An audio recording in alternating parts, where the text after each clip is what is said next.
ইব্রাহিম আলাইহিস সালামের অনেকগুলো পরিচয় রয়েছে। তার এক নম্বর পরিচয় হলো ইব্রাহিম আলাইহিস সালাম হচ্ছেন আবুল আম্বিয়া। দুনিয়াতে যত নবী রাসূল এসেছে সমস্ত নবী রাসূলদের পিতা হচ্ছেন ইব্রাহিম আলাইহিস সালাম। সুবহানাল্লাহ।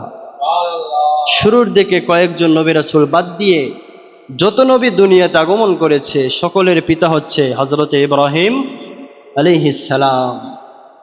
কেননা তার দুইটা সন্তান ছিল। বড় সন্তানের নাম হচ্ছে হযরত ইসমাঈল আলাইহিস সালাম, ছোট সন্তানের নাম হচ্ছে হযরত ইসহাক আলাইহিস সালাম। হযরত ইসহাক আলাইহিস সালামের সন্তান হযরত ইয়াকুব আলাইহিস সালাম, হযরত ইয়াকুব আলাইহিস সালামের সন্তান হযরত ইউসুফ আলাইহিস সালাম।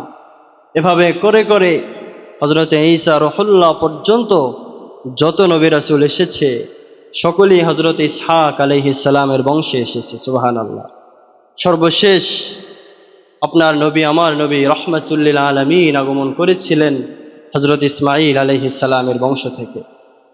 তার মানে যত নবী রাসূল আগমন করেছে সকলে এসেছে ইব্রাহিম আলাইহিস সালামের বংশ থেকে, ঠিক না? এই জন্য ইব্রাহিম আলাইহিস সালামকে বলা হয় আবুল আম্বিয়া, নবী রাসূলের পিতা।